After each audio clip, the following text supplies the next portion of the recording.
ظہر اور عصر کی نماز کا وقت، ظہر کا ٹائم کب تک ہوتا ہے؟ عصر تک رہتا ہے یا پہلے ختم ہو جاتا ہے؟ احسن ساؤتھ افریقہ سے، لیکن جیسے ہی ظہر کا ٹائم ختم ہوتا ہے عصر کا شروع ہوتا ہے، جیسے ہی عصر کا شروع ہوتا ہے ظہر کا ختم ہوتا ہے، دونوں ملے ہوئے ہیں، جو راجح قول اور جمہور کا قول ہے۔ لیکن ظہر کا ختم کب ہوتا ہے اور عصر کا شروع کب ہوتا ہے، اس کے بارے میں فقہا کی دو رائے ہیں اور دونوں قرآن و سنت سے ثابت ہیں۔ تینوں ائمہ، امام شافعی، امام مالک، امام احمد ابن حنبل، اسی طرح حنفیہ میں جو صاحبین ہیں امام محمد، امام ابو یوسف جو امام حنیفہ کے شاگرد ہیں، ان کی رائے یہ ہے کہ ہر چیز کا سایہ جب ایک مثل ہو جائے، اور جو زوال کا سایہ ہے وہ بھی ملا کے، زوال کا سایہ کیا ہے؟ جب سورج بالکل سر پہ ہوتا ہے نا، تو آپ کوئی بھی چیز، یعنی آپ خود کھڑے ہو جائیں تو ایک چھوٹا سا آپ کا سایہ بنا ہوا ہوتا ہے اس وقت۔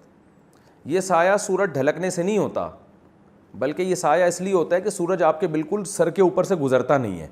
تو اس کو زوال کا سایہ کہتے ہیں، یعنی وہ سایہ جو زوال کے وقت ہوتا ہے۔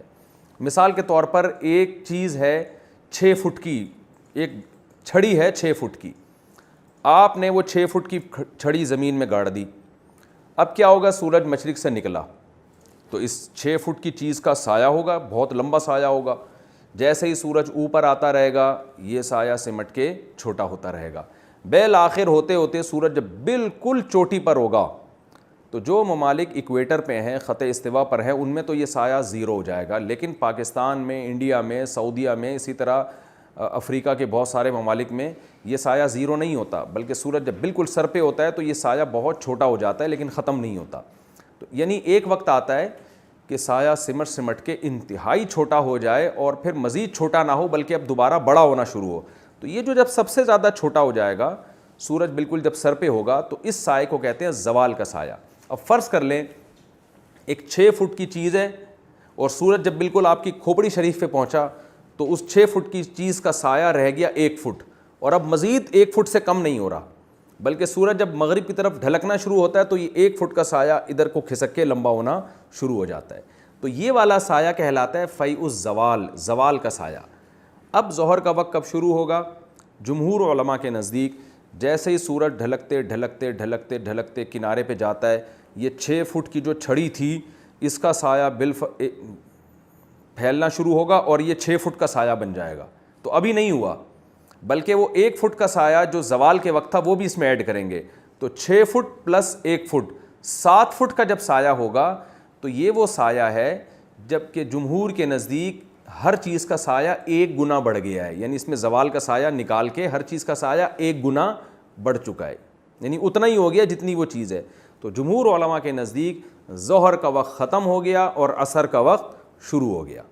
تو یہ خوب اس بات کو سمجھیں۔ جبکہ امام ابو حنیفہ کا جو مشہور قول ہے اس کے مطابق ہر چیز کا سایہ جب زوال کے سائے کے علاوہ دگنا ہو جائے، مثال کے طور پر زوال کا سایہ تھا 1 فٹ اور چیز 6 فٹ کی ہے، تو امام ابو حنیفہ کے نزدیک جب سورج غروب ہوتے ہوتے ہوتے ڈھلتے ڈھلتے اس 6 فٹ کی چیز کا سایہ 12 فٹ ہو جائے گا اور پلس وہ زوال والا سایہ یعنی 13 فٹ ہو جائے گا، تو ظہر کا وقت ختم ہو گیا اور عصر کا وقت شروع ہو گیا۔ دونوں کے اپنے اپنے دلائل ہیں، مضبوط دلائل ہیں۔ جمہور کی دلیل حدیث جبریل ہے جس میں آتا ہے کہ حضرت جبریل علیہ السلام نے آپ صلی اللہ علیہ وسلم کو نماز پڑھائی، ہر چیز کا سایہ جب ایک مثل ہو گیا تھا تو ظہر کی نماز اس وقت پڑھائی اور پھر اس کے بعد عصر پڑھائی، اور آپ نے فرمایا کہ یہ ظہر، یہ مشہور حدیث ہے، ظہر سے عصر تک کا یہ وقت ہے اور یہ عصر سے یہ عصر کا وقت ہے، تو وہ اس میں ایک مثل پہ پڑھائی ہے، یہ حدیث جبریل ہے۔ لیکن امام حنیفہ کے دلائل بھی بہت مضبوط ہیں، بخاری مسلم کی حدیث ہے، آپ صلی اللہ علیہ وسلم نے فرمایا میری امت کی اور پچھلی امتوں کی مثال اس شخص کی ایسی ہے کہ ایک مزدور نے فجر سے ظہر تک محنت کی، اس کو اجر 1 گنا ملا، 1 قرات ملا، ایک نے ظہر سے عصر تک محنت کی اس کو بھی 1 قرات ملا، اور ایک نے عصر سے مغرب تک محنت کی، یعنی اس امت نے گویا عصر سے مغرب تک محنت کی اور اس کو 2 قرات ملے، عمل کم کیا، کم ٹائم میں کیا اور اب اجر دگنا مل رہا ہے۔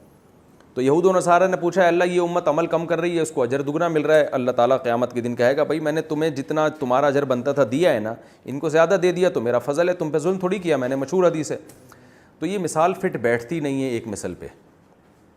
اس لیے کہ اگر ظہر اور یعنی ایک مثل پہ ہم اس بات کے قائل ہو جائیں نا کہ ظہر کا وقت ختم ہو جاتا ہے تو پھر ظہر اور عصر کا ٹائم اور عصر اور مغرب کا ٹائم تقریباً سیم ہو جائے گا. تو جب کہ حدیث سے پتہ چل رہا ہے ظہر عصر میں وقت کم ہوتا ہے, عصر مغرب میں وقت کم ہوتا ہے اور ظہر عصر میں وقت زیادہ ہوتا ہے. تو یہ جب ہی ہوگا جب آپ عصر کو مثل ثانی پہ پڑھیں. تو اور بھی دلائل ہیں. تو اس میں صحیح بات یہ ہے کہ عام حالات میں ہمیں کرنا یہ چاہیے تاکہ تمام اقوال پہ اور تمام حدیثوں پہ عمل ہو جائے, ہمیں احتیاطاً کرنا یہ چاہیے کہ ایک مثل سے پہلے ظہر ہر قیمت پہ ہم پڑھ لیں تاکہ تمام فقہا کے نزدیک ہماری ظہر کی نماز قضا ہونے سے بچ جائے, اور عصر ہم پڑھیں 2 مثل ہونے کے بعد تاکہ تمام فقہا کے نزدیک عصر ہماری درست ہو جائے. جیسے کہ ہمارے بر صغیر میں اور بہت سارے علاقوں میں عمل ہے کہ ہم عصر 2 مثل کے بعد پڑھتے ہیں. اس کا فائدہ یہ ہوگا کہ تمام فقہا کے نزدیک ہماری عصر کی نماز بالاتفاق صحیح ہو جائے گی. اور افضل بھی یہ عمل ہے, افضل اس لیے کہ رسول اللہ صلی اللہ علیہ وسلم کا دوسری حدیث سے پتہ چلتا ہے کہ عام معمول یہی تھا کہ عصر میں آپ تاخیر کیا کرتے تھے, لیکن بہرحال گنجائش اس پر بھی ہے. سفر میں اگر آپ ہیں, کوئی جلدی ہے, تو پھر آپ ایک مثل کے بعد بھی پڑھ سکتے ہیں, اس پہ بھی عمل کرنا جائز ہے. جیسے کہ ہم جب سعودی عرب جاتے ہیں تو ہم تو انہی اماموں کے پیچھے نماز پڑھتے ہیں حرم میں بھی, تو وہ تو جلدی پڑھ رہے ہوتے ہیں, ایک مثل کے بعد پڑھ رہے ہوتے ہیں, تو جائز اس قول پر بھی عمل کرنا ہے. لیکن تمام دلائل میں اگر آپ تطبیق دینا چاہیں تو افضل یہی ہے جو ہمارے بلاد میں بر صغیر میں ہو رہا ہے کہ 2 مثل پہ عصر پڑھی جاتی ہے. اس میں فائدہ یہ ہوگا کہ تمام فقہا کے نزدیک آپ کی عصر کی نماز بلا کراہت درست ہو جائے گی. لیکن ظہر میں آپ یہ احتیاط کریں کہ ایک مثل سے پہلے ظہر کی نماز آپ لازمی پڑھ لیں تاکہ تمام فقہا کے نزدیک آپ کے ظہر کی نماز قضا ہونے سے بچ جائے. البتہ سفر میں آپ, کیونکہ جلدی ہوتی ہے انسان کو اور سفر میں ویسے بھی شریعت نے بہت سی گنجائشیں دی ہیں, تو سفر میں آپ ویسے ہی جمہور کے قول پر عمل کر سکتے ہیں کہ پہلے یعنی ایک مثل کے فوراً بعد آپ عصر کی نماز پڑھ لیں, یعنی اس میں جلدی پڑھنے میں کوئی حرج نہیں ہے. اور جب عرب وغیرہ کنٹری میں جاتے ہیں, کیونکہ وہاں جماعت کی نماز ہوتی مثل اول پہ عصر کی نماز, تو وہاں جماعت کی فضیلت کو حاصل کرنے کے لیے بھی مثل اول پہ نماز پڑھنے میں کوئی حرج نہیں ہے.